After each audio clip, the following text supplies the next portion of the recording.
Hi everyone, I'm Jackie and this is Jason, and today we have another round of 5 questions. And where are we doing 5 questions from, Jackie? We're doing it outside in the bitter cold of Wisconsin, at Lambeau Field. In the concourse, yes. Yes. Are you cold? I was cold, but I brought this hat and my mittens and my coat. All right. And Well, we wouldn't want you to be uncomfortable. Not at all. So we'll begin with James Starks.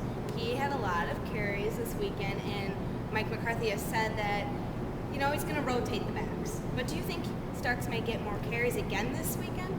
I think he's going to get an opportunity. I think people have been impressed by him. I like the fact that Aaron Rodgers is taking kind of a wait-and-see approach with him. The excitement level with James Starks, I understand it. There was certainly a lot of anticipation about him before he got the opportunity to play. My expectations, he certainly exceeded them. I wasn't sure he was going to contribute at all this year, and he's contributed obviously significantly, at least against the 49ers. I'm still in the wait-and-see crowd. I feel like I'm in good company with Aaron Rodgers. I want to see what he does in the next few games and if he gets those carries. But to answer your question, I do think he's going to be getting a fair amount of carries, and we're going to see just how good he is. All right, and Colin Jenkins has stepped up, kind of where Clay Matthews has dropped off a little bit on the sack area. And he stepped up, and now he's hurt. Do you think someone can fill those shoes?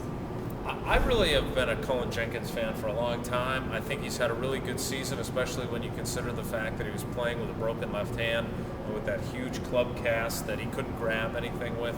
I think this is a significant loss. I don't think it's going to ruin their season, but I think they are going to miss him, and I don't think C.J. Wilson and Jarius Wynn are going to be able to fill the void at the same level. So certainly I think the most indispensable player on their defense is Clay Matthews. I think Charles Woodson is second.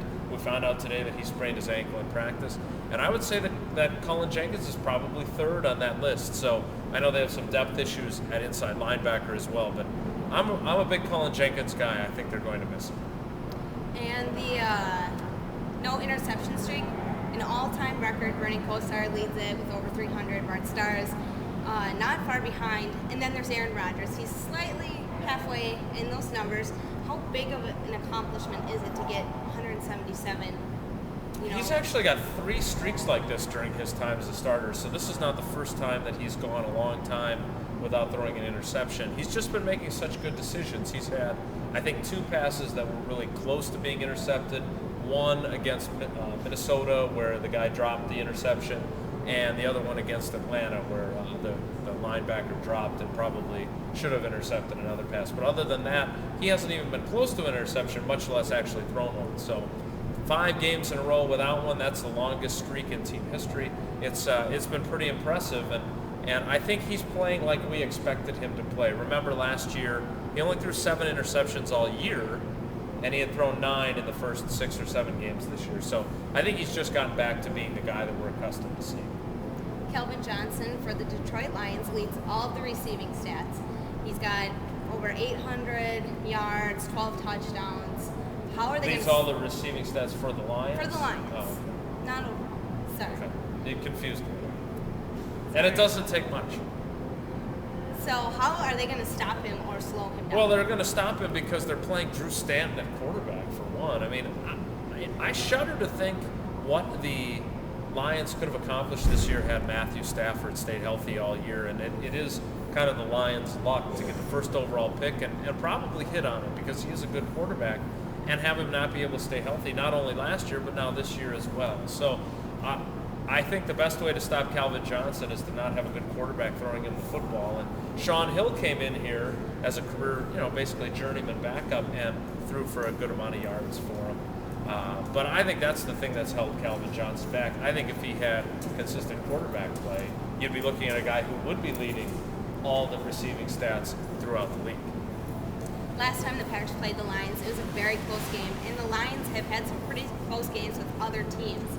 Do you think it'll be another close game? It turned out to be a close game. I think the Packers led 28-14 at one point, and then the Lions came back into it. I don't think it's going to be a close game. I don't think the Lions are very good. I think they could have been good, but they're, the injuries that they've had and the lack of luck, I suppose. I mean, Calvin Johnson's touchdown in Chicago should have been a touchdown. They should have won that game, and instead they lost. So they're 2-10.